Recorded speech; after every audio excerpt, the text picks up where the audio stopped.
Mula angel digoleki keringkiane Wisanggeni kuwi angel. Wisanggeni sing digdaya kaya ngono kuwi arep mungsuh karo Sata Kurawa. Nuwun sewu lho, kula mboten ngembe kalih Kurawa mboten. Kula mboten ngilani kalih Kurawa mboten. Ning nyatane pun dumadi teng pundi papan. Pun sampeyan saniki mang takon karo para kawula cilik sing kulina ndelok wayang. Tahu ana apa? Perang Wisanggeni karo Kurawa, menang Kurawa? Mboten wonten. Mesti rapayu dalange. Yakin niku kula mboten omong gara. Merga wis nyalai kodrat. Lah saniki malah kula ajeng takon karo sampean. Mang takon apa? Kula malah gumun. Kurawa niku rak wong tuane Wisanggeni. Pancen pernahe wong tuane Wisanggeni. Kok nganti Kurawa kalah karo Wisanggeni niku nek cara kula rak kleru gurune to. Lho mangke riyen aja gawar ngawur. Kok terus sampean nglerokke gurune, mongko gurune Kurawa niku kula. Tegese sampean nglerokke kula. Kula mboten nyebutno jeneng. Ora nyebut jeneng niku nek sampean ngunekke gurune Kurawa niku padha karo ngunekke kula. Ning kula mboten ngunekke asma sampean. Lah saniki nek sampean krasa kok iso kaya ngono para Sata Kurawa kok ora duwe kadigdayan.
sira reng Gusti Sidatagong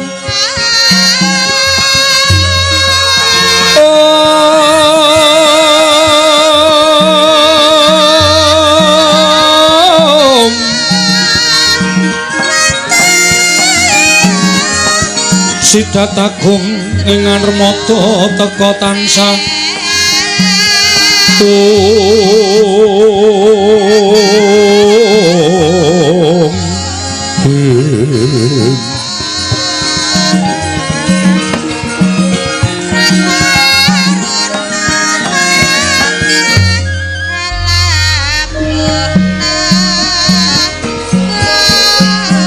Purma sidem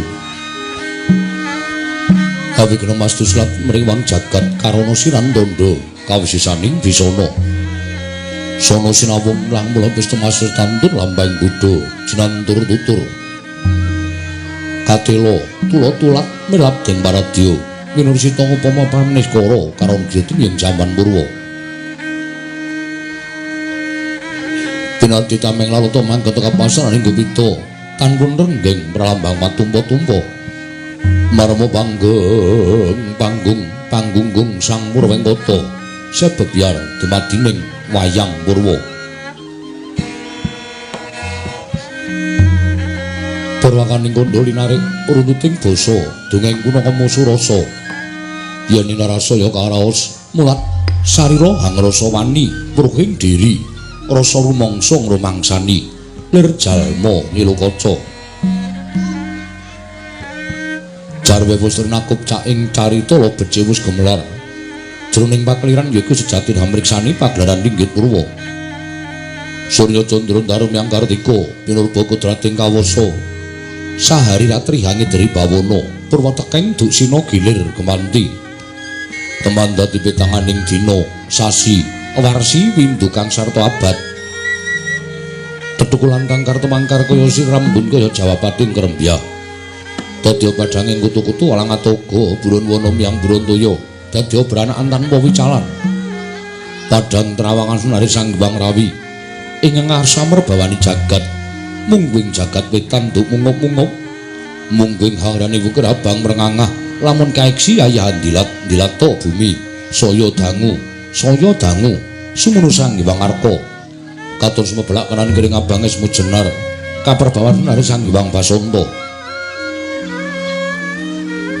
tanung tuwa katon ijo royo-royo hamangku gunung ingkang biru moyo-moyo pucuking gunung ki nemelan gendanu kasiring prabancana lenggat lenggut nganti kaya gunung Makutha Mega tanpa tawis dangu salah gawa dasih den rasa ngupaya buga garap tegal sawai anglur selur tanah pedhete sinambi sesendonan sesindenan mikul garulukune hanggiring raja kayane samene ana pirembagan Samarawangi sang bareng saya dangu saya inggil kados sunare jagat wis katon melok dening kiblat papat lor kidul wetan kulon sunare jagat kang samudut yudha rebut tejo rebut kekuwung parandene datan ana ing madani kekuwunging praja ing Astina ya ing Gajahaya ya ing Liman Benawi ya ing Kuru Janggala marma ngubur kasatus tanantu kali sewutan jangkep ketiga krana negara Ngastina dumadi saking pulo-pulo bebanjaran singasapan tuya Benawi tinampi ombak samudra bidang langut kang tanpa pagut pegating paningal kapantok uruting Cakrawala wane-wane cakri ing wisik samene kineping jurang corong kinepung guwa sirung kinarya susuing peksi lawet mihang sarang burung wong rugi pasisiran tersasana jembar kebeganing pasir gumelaring garis pinggir tanem tuhan rembuyung royo-royo karang kitri ruwe-ruwe roning ropo pratandha pipi subur pasiten mawur sadengah tinandur tangkar tumangkar kawuryan dadi gunung-gunung banjengan hangarang sang langit linggak-linggok lampahing toya ingkang mijil saking sendang-sendang wening tirtane irine pinara-para palene tinampi waduk bendung-bendung kinarya hanglene sawah miang pategalaning Narakisma mongkol pangulaing tetanen bebasan tan ana bumi sacengkang kang cela sadaya tinanduran tantu kang ora kapitan ya Batarisi agelaring pasabenan Yayah Rukmi Sari kang pinangku pertiwi pategale nunggu Palawija ngarembuyung gegodhongane hambiyet woi nganti kaya manglung wit-witane pala kependhem pala kesimpar pala gumantung sadaya tan kuciwa cinawi tukulan kang maweh kesarasaning diri Ingon ngono aja kaya pitiwen sang rembaka lamun sang aglar ing pangonan. Lamun manci serap Surya samya mulih marang kandangi dewi-dewi. Tatanan carane kandhang nganggo kinanjing palang labet tebih saking tindak Durjana Yuti. Samya sayek saka kapti akarya luguring nusa bangsa duwe negari Ngastina. Wana gunging gunung Hanggung rineksa mrih lestari run tumurun trah tumerah. Sadya dadi rega-reganing lingkungan. Langkung-langkung lamun to dinaliti. Jalma sampet ing sesanggeman sepen saking tindak sangsara sinangsaya. Tebing wada winada anane amung samat sinamatan daya dinayan sawiji-wiji mapan jati ning jejiban ingkang kini ditemah wujud manunggaling cipta rasa karsa hamba bar karya kenging ngrasake negari Ngastina lekusmana lagi ngancik marang jaman kencana panjang kunjung pasir pawukira jinawi gemah ripah karta tata raharja dasar negara gedhe obore padang jagate dhuwur kukuse turta adoh kuncarane turta kasusreng manca praja lah sinten to wau iki minangka dadi makuthaning bangsa ing Ngastina wrangkira capna dasa namaning Sang Nata dasaraning 10 nama wis mestani jejuluk Sang Nata Prabu Duryudana ya Prabu Suyudana ya Prabu Gendari Suta ya Dastratmaja ya Jaka Pitana ya Jaya Pitana ya Sang Nata Prabu Kurupati ya Sang Tripamangsa ya Kurawendra ya Sang Nata Prabu Gandharya.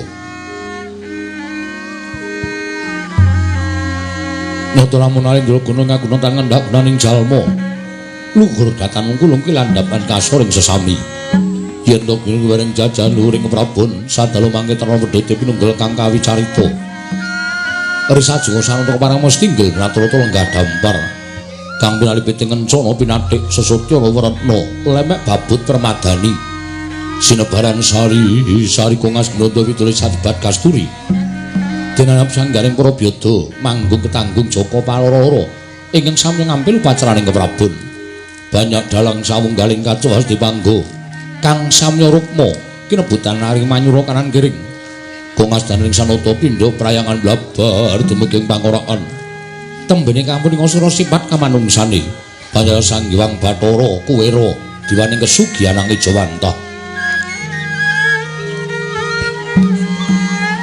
panggung pasebaning para wadyabala para nayaka para kawura mbegamber mlabar yayah samudra datan tepi liwat datan kantun sangganing para anung-anung tungguling praja ing Astina ingkang sampun keparing ngerpepeh pindha sata metarangan suku janggu teken dodo mabukuh susilastawa menika ta warnani Sang Nindya mantri muka pasaning praja adalah ing Malasa Jenar Arkyana Patih Harya Sengguni ya Harya Suman ya Trigantalpati nadan sambung kempung para Jambulwanen parandene pinarca ngasta batal wakiling Sang Buminata krana kaya wasis pranata para kawula sak negari Ngastina Patih Harya Sengguni mengeraken ujum paran para praja ing Ngastina pandhita ing Sukalima keparap dah nyewang Druna ya Sang Kumbayana ya Sang Baratwaja putra pandhita buntas kawruh sithik paningayu sabarang pangandikane dadi turta kasunungan kasekten linangkung mila dadal mongko lamun dados guruning Sang Hyang Parasata Kurawa miwah wadhek pujangga wonten negari Ngastina Sang Lapa Begawan Durna mengkeraken senopati gegedhuk tetanggulaning kewuh praja ing Ngastina Narendra nganggo Sang Adipati Basukarna ya Basusena ya Suryatmaja ya Surya Putra ya Sang Bismantaka pamungkasing pasiban kadang nata satring tirta tinalaraden Harya Kartomarma pinging andher mlebar sangganing kang samya gantung sepo jejel riyel rapet pepet pipit prasasat atau pandengkul datan posala laban karya mrosibo ing alun-alun hamblugat gendera rontek umbul-umbul kekiter bangen danu yayai monteng mongso labu paing megar pindha jamur barate mongso rendhen tumbak ing ngarangap ya jati ngarange mongso ketiga Parandri mangke kating arep didem permanem tanana banek ing walang alise. Nadan gegodhongan tang ngobah samirana datal mampah. Kabar somong swaraning pradonggom nyang rangin miwah pangliking waranggana. Akarya asri seneng madyaning pasiwakan.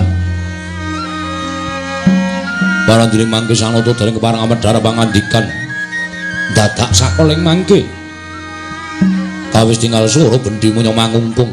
Miwah mayem pusaka ing Astina Kyai Lindu Tiyun Kyai Mendung mangambal-ambaling antariksa kacena beli sanata samedhar pangandikan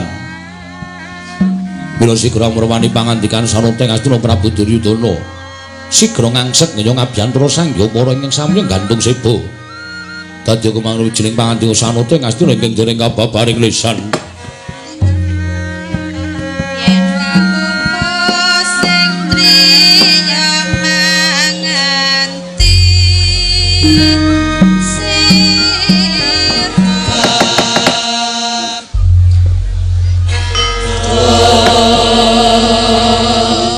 Sretinon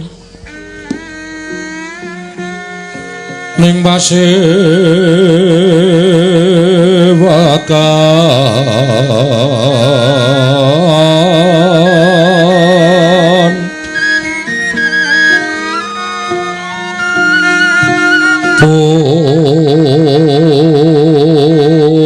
busana maneka warna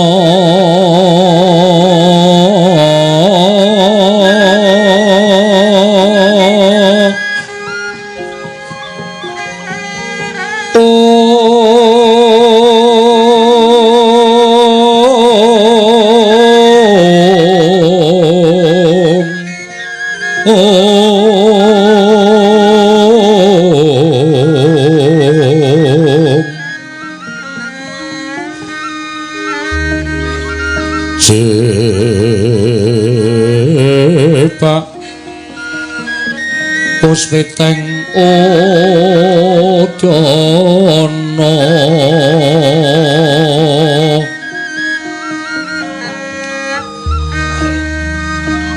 Miang Pancra Sarwa Rukma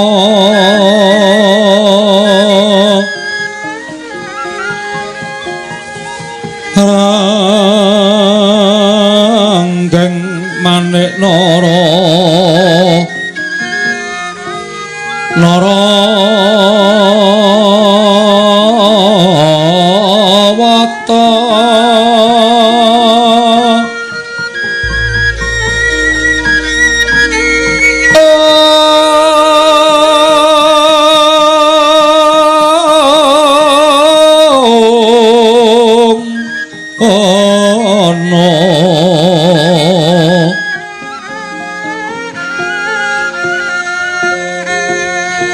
Prabanya kang sumerat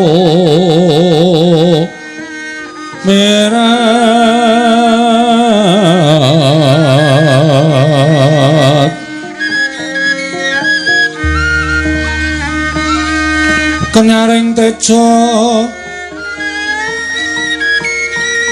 lelewaran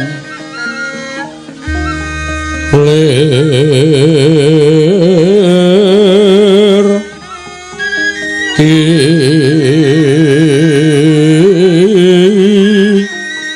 laje siring tadit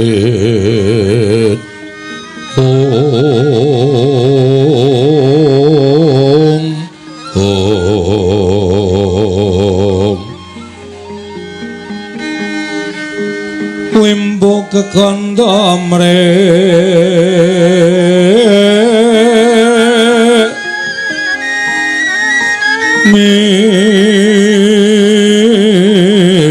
ingin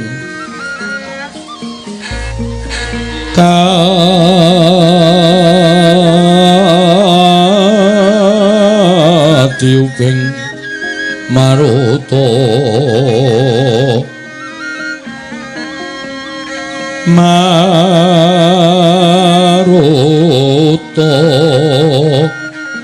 Mandha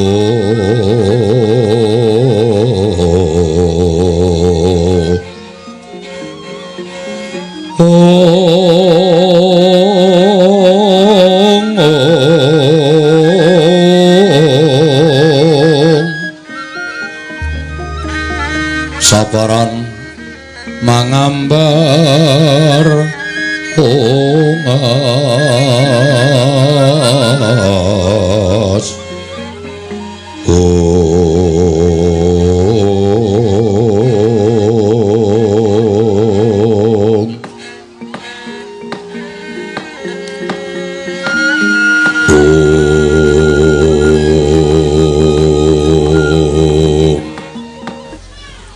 Sukmono mangadini luwih ana sasmintaning sun jagat wasisaning Upadara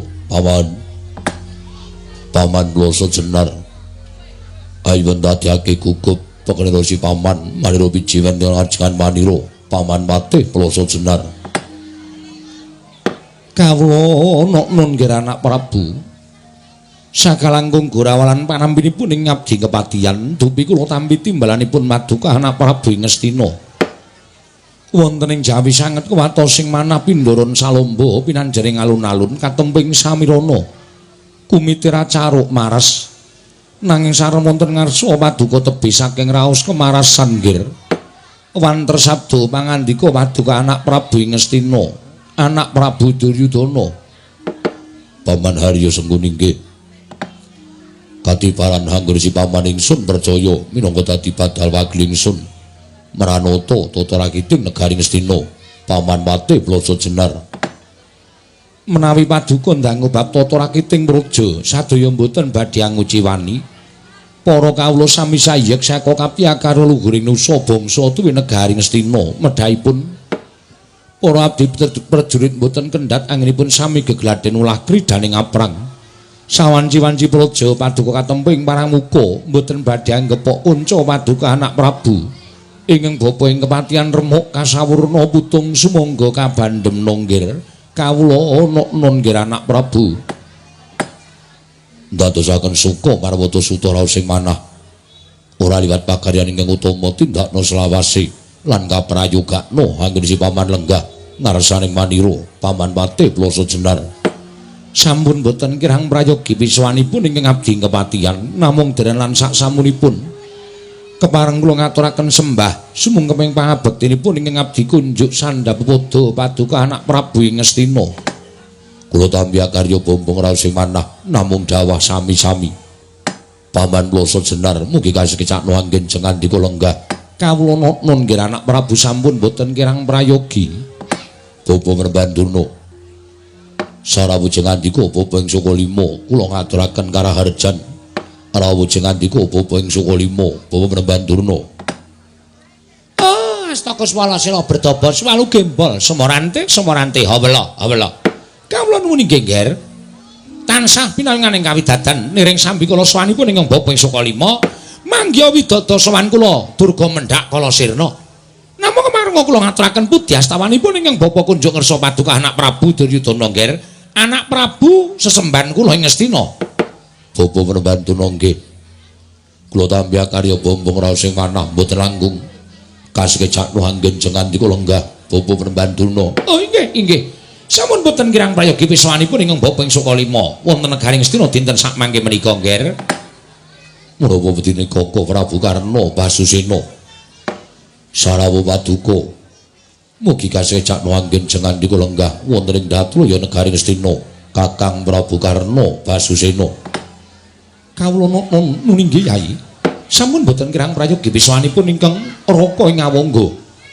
namung derenan sak samunipun kepareng kula ngaturaken salam taklimipun ingkang raka kunjuk ngersa Paduka Yai Prabu kadang kula ing Ngastina sampun lo tampi karya bombong raos sing manah boten langkung kasekecakno anggen jengandika lenggah Kakang Prabu Karna sampun boten kirang prayogi piswanipun ingkang raka ing Awangga dinten sak mangke wonten negari Ngastina Yai Prabu Duryudana apa dene sira Dimas Kartomarma Prayogakno nggonira ngadhep ngarsanipun Kakang Dimas Kartomarmo.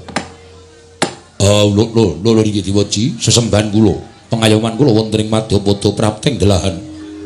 Sampun boten kirang prayogi wiswanipun ingkang rayipun Kartomarmo. Dilan sak samunipun kepareng kula ngaturaken sembah sumangga ping pangabektinipun ingkang rayi kunjuk Sandapada Paduka Kanjeng Koko Prabu Jimat sembahan kula. Kartomarmo tak tampa. Ora liwat pangestunipun Kakang Tampanono, kula pun dinggo Jimat dayanana ing kasantosan. Lantatanen para wadyabala, para nayaka lan kawula kang padha gandung sebo. Aja nganti ana ing padha saur manuk jeneng ingsun diombabarake wigatining pasewakan. Mula sampun paduka dawuhaken badhe kula candhi nggo Jimat sesembahan kula Koko Prabu Ngastina. Paman Loso Jenar Bapa Durna tuwin Koko Prabu Karna ing Awangga. Sewu-sewu kalepatanipun ingkang rayi miwah ingkang putra tadah wadana. Dene dinten samangke kula ngawontenaken pasewakan ingkang benek lan adat ingkang sampun. Saha kula wantun hambayongi dhateng rawuh jengandika para sepuh wonten ing Datul ya negari Ngastina. Mila saderengipun ingkang putra mbabaraken menapa to wigatosipun dene kula wantun hambayongi rawuh jengandika sami. Boten lega raos sing manahipun ingkang putra pun Duryudana menawi dereng wonten wiyosing pangandika paduka kepareng hanglubirna pangaksama dhateng ingkang putra ing Ngastina pun Duryudana. Paman Wasa Jenar miwah Bapa Durna ing Sukalima. Nyawa-nyawa Jimat kula nggih sesembahan kula wonten ing Madyapada prapteng delahan. Inggih namung paduka ing menang murba masisa dhateng gesangipun ingkang abdi ing kepatihan. Mila sampun malih tokat timbalaning wanci rina nadyaning wanci ratri kula mboten badhe selak. Tartemtu tansah mastuti dhateng dawuh pangandika paduka anak Prabu Ngastina. Malah sak mangke gandhenging bapa sampun kepareng sowan wonten ing Datulaya negari Ngastina. Mboten wonten ingkang gumana musik salebeting manahipun ingkang bapa. Kejawi enggalo tampi timbalan paduka anak Prabu Ngastina nggih anak Prabu Duryudana. Semanten ugi ngembok ping Sukalima nggih. Tebih saking Sukalima kados kula jangkah-jangkau enggalo prapta wonten negari Ngastina. Mboten-wonten sanes kejawi enggalo kula menika nampi sabda pangandika paduka anak Prabu Ngastina. Mugi kepareng ambabarana ingkang bapa ing Sukalima. Kula nedya nganglungaken jangga nelingaken Karna. Mastuti sabda tama paduka anak Prabu Ngastina nggih tumuli kambabarana ingkang sejati dhateng ing bapa ing Sukalima. Yayi. Nadyan ingkang raka semanten ugi kepareng samangke kula aturi paring dawuh wonten wigatos menapa dene paduka Yayi Prabu ngawontenaken pasewakan ingkang benek lan adat ingkang sampun. Menawi kepareng kawedhare ingkang kathah tumunten kababarna nanging menawi wadi monggo kula dherekaken manjing salebeting kedaton pepanggihan catur netra kalawan ingkang raka ing Awangga Yayi Prabu Ngastina. Paman Arya wonten dawuh nggih Bawana wonten timbalan nggih Kakang Prabu Karna ing Awangga wonten dawuh Yayi. Boten kadosa dinten samangke ingkang kula raosaken anggen kula jemenanata wonten negari Ngastina. Dinten sak mangke gadhahi raos melang-melang kadidene ninggal jejabang wonten tepining Balumbang. Manah kula boten ayem, manah kula boten tentrem. Dipun sababaken saking menapa wonten kedadosan ingkang nembe kemawon kelampah wonten negari Ngastina. Nuwun sewu nggih. Menawi kepareng kawedhare ingkang kathah kedadosan menapa ing ndamel penggalih paduka anak Prabu tumunten boten tentrem miwah boten jinem. Mugi kepareng ambabarana ingkang bapa ing kepatihan nggih Paman Arya. Wonten dawuh sabda hari ingkang kepengker kula menika nampi nawala. Wonten surasaning nawala menika kala wau sareng kula tingali ngandhap piyambak menika boten pangling tapak astanipun. Inggih menika anak kula ing drep sila geni pun wisanggeni. Lho. Wisanggeni atur nawala dhateng paduka anak Prabu Ngastina kasinggihan mekaten. Wigatosipun menapa? Wonten madyaning nawala menika kala wau kaserat bilih wisanggeni nedya njabel negari Ngastina krana piyambakipun kepengin sanget ngraosaken dados nalindra wonten negari Ngastina. Paman ngemudi bilih lancur-lancur Pandhawa, anak-anak Pandhawa. Menika nadyan wisanggene menika lari ndugal kewarisan. Nadyan yuswanipun dereng sepinterna, parandene winong-wong dening dewa, kinayoman dening dewanipun. Mila menika ngandadosaken jibek bebek raos sing manahipun ingkang putra ing Ngastina. Menapa inggih badhe kelambahan negari Ngastina menika badhe dipun suwun dhateng pun wisanggeni. Menapa inggih badhe kelambahan kula menika pasrah negari dhateng lare ing namipun wisanggeni. Upamiya mekaten tan wandi kula sak kadang-kadian para sata Kurawa badhe mapan wonten ing pundi. Langkung-langkung kuwatos raos sing manah kula menawi wisanggeni menika ngraosaken dados nalindra wonten negari Ngastina. Tumunten gadhahi raos jenak tuwin kepenak ngibaratipun kadidene tiyang ngemut gula krasa legi. Tumunten moh nglepeh negari Ngastina dipun kukup dhateng pun wisanggeni tan wurunga kula sak kadang-kadian menika mboten badhe gadah papan nanging menawi kula badhe ngekahi negari Ngastina alitipun kula kekahi agengipun negari menika badhe kula ajangi mawi ajanging peperangan bawan kula ngertos sepinten kegiatanipun wisanggeni. Paribasanipun nadyan wisanggeni menika ijen tanpa ruwang sagah nggulung negari Ngastina. Mila dinten samangke bingung raos sing manah kula kedah menapa ingkang kula aturaken dhateng anak kula pun wisanggeni menawi sak wanci-wanci wisanggeni menika sowan dhateng negari Ngastina tumunten badhe anjabel negari Ngastina. Kula nyuwun iku pertikelipun para sepuh, kula nyuwun pangandikanipun para sepuh supados angentreng-entrengi dhateng raos kula menika paman kula sajenar. Nyawa-nyawa jimat kula nggih sesemban kula. Wonten ing Madyapada prapteng delahan boten nama elok. Menawi paduka paring dawuh ingkang mekaten, nedhengipun ingkang bapa menika midhanget pangandika paduka kemawon. Tumunten hanggadhahi raos kuwatir. Sabab menapa ta kula kuwatir? Krana leres pangandika paduka bilih wisanggene menika nyata lare ndugal kewarisan.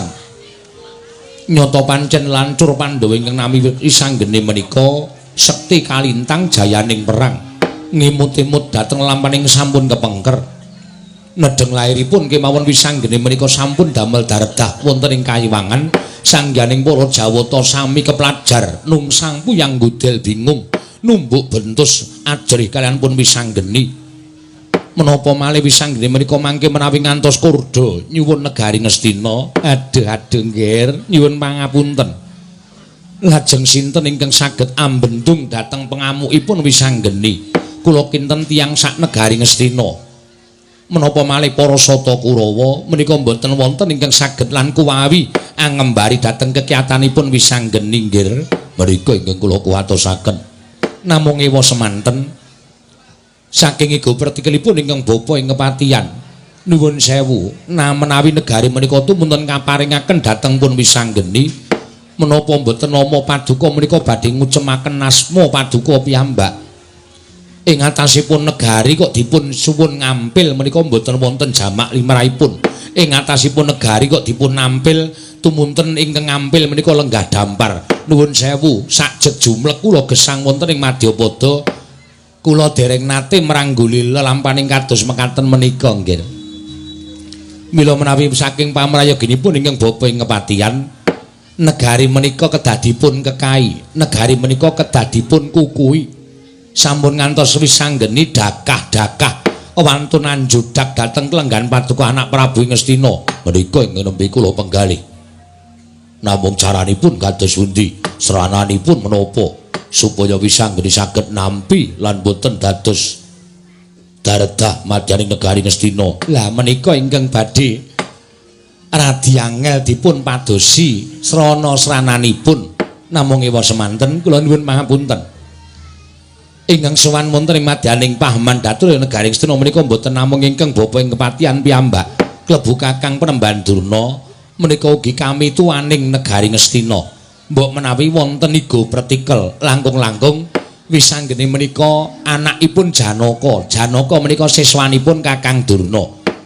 Mbok menawi Kakang Durna ingkang ngertos dhateng lambe atinipun wisanggeni nggih. Oh Durna, wonten dawuh nggih.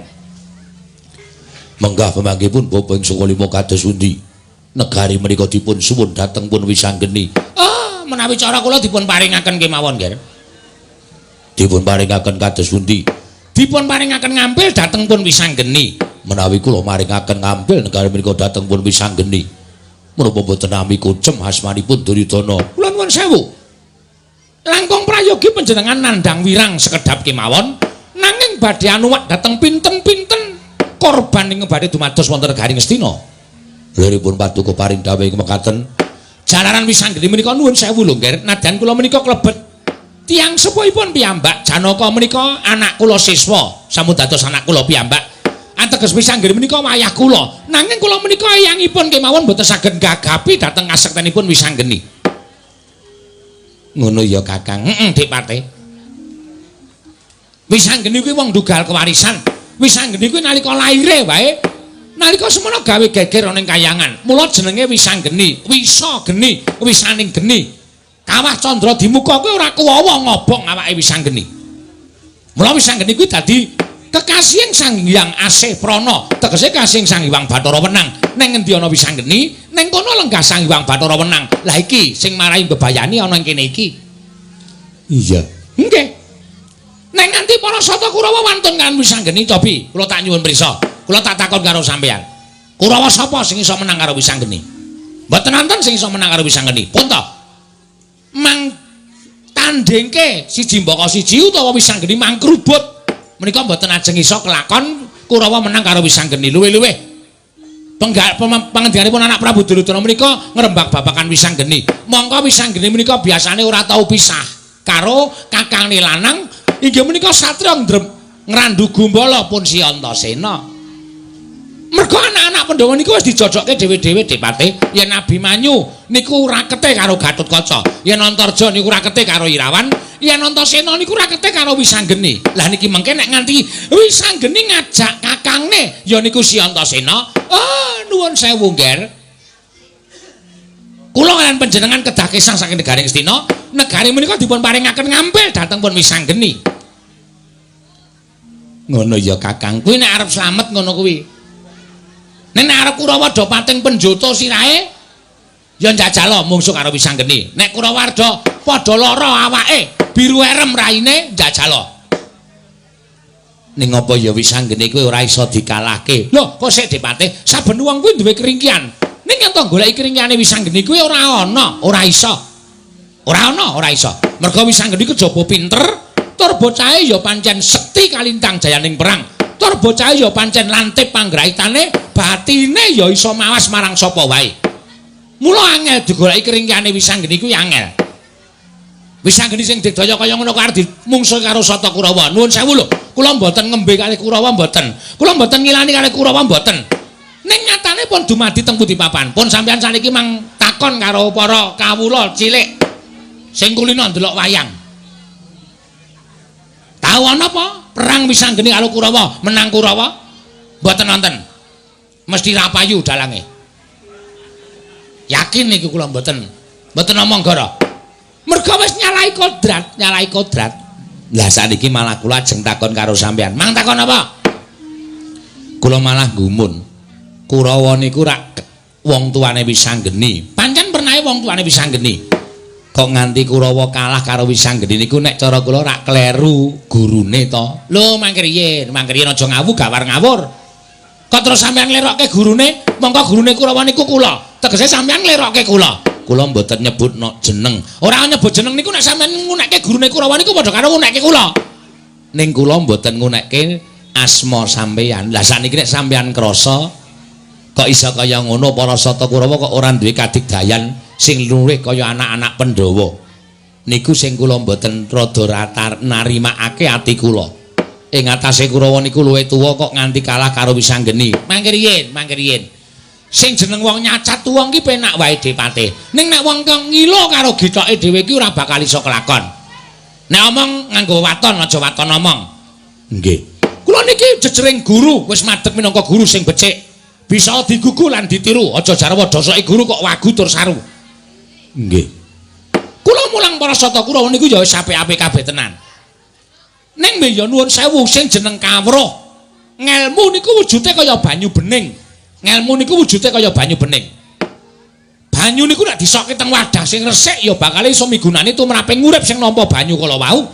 Ning nek disokke teng wadah sing reget, arep dikaya ngapa banyu niku wis ora ana gunane apa-apa. Lah saniki mbane nek Pandhawa apa anak-anak Pandhawa niku wujude wadah sing resik, wadah sing apik. Kula soki banyu ngelmu kula, bisane ya iso dienggo penguripan tenan, iso digunakake tenan. Ning saniki nuwun sewu, nek Kurawa niku kula mbake wadah wis borot tur reget. Nggih. Niku disana banyu ora bakal iso dienggo penguripan, ya ming brebes mawon. Nuwun sewu.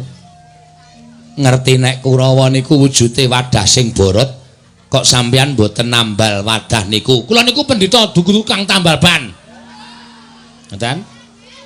Dadi kula ora duwe kewajiban nambal para Sata Kurawa. Sing kudune nambal para Sata Kurawa niku ya sing gulang-gulung saben dina sing momong para Sata Kurawa. Maca apa sing momong para Sata Kurawa? Ora liya kejaba amung sampeyan. Mula Kurawa pakartine kaya ngono niku nuwun sewu. Wong-wong niku nek didelok apik karo orane niku gumantung karo srawunge kok Dipate. Gumantung karo srawunge. Oh nggih, mesti cetha kaya ngoten. Nek srawunge wong apik-apik niku bakal kelepetan srawung sing apik. Nek srawunge wong ala, nadyan dikaya ngapa ya bakal kecipratan ala. Niku wis mesti. Monggo srawunge Kurawa niku karo sampeyan. Mula ya ora jenengane. Nek Kurawa niku jane bocahe apik-apik, bocahe becik-becik. Ning merga nuwun sewu srawunge karo patih kaya sampeyan. Lah Kurawa dadi elek kabeh. Merga sing jeneng elek niku bakale nular. Nek ora tetek tanggo-tanggon atine bakale nular. Ana wong nyebutake ora mangan nangkane ning gabul pulute ngoten nika. Ora mangan durene ning mambu ambune ngoten nika.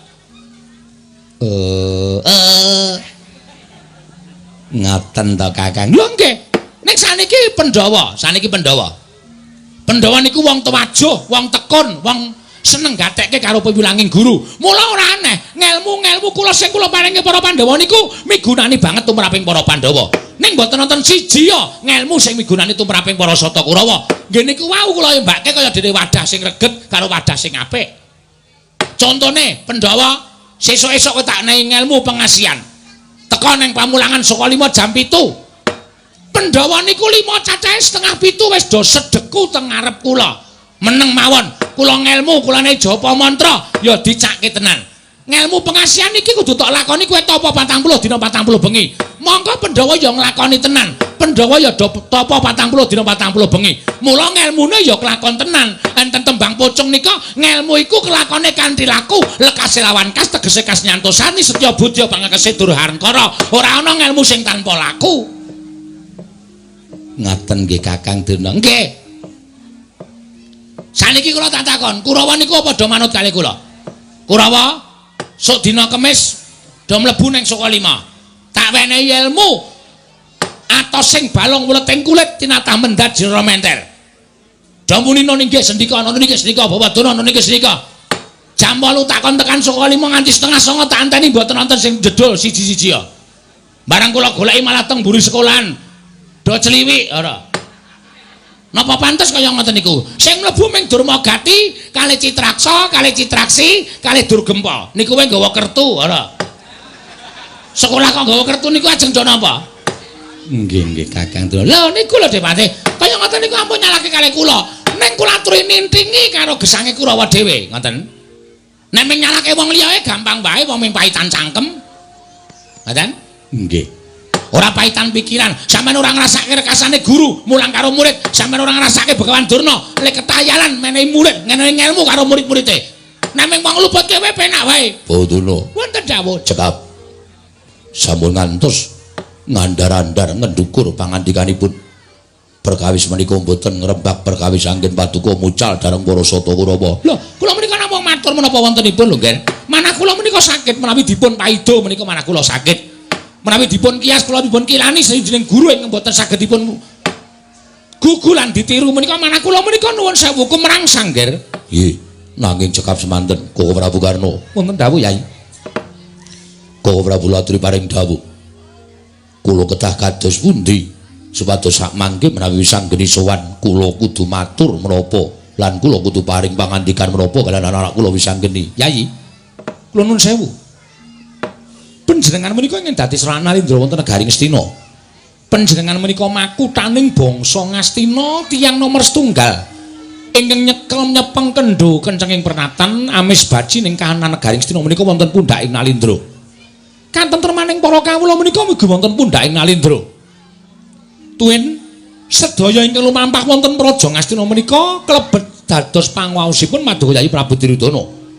Menawi paduka menika nampi nawala saking anak kula Wisanggeni tumuntun Wisanggeni badhe nyuwun negari bebasanipun sedumuk bathuk senyari bumi nadyan namung sedumuk jembaring bathuk nadyan namung saknyari jembaring bumi Paduka Yayi Prabu kedah ngekahi negari menika ngantos tetesing getih ingkang pungkasan menawi kanthi Wisanggeni delanyak badhe jodak kawibahan paduka ing ngraka ingkang nganggo ingkang sagah minangka dados cagak tuwak ing kalendran paduka badhe kula tantang Wisanggeni menawi perlu kula wantun perang tandhingan anak kula Wisanggeni supados sak mangke murungaken anggenipun badhe nyuwun ngampil negaring Ngastina menika Yayi.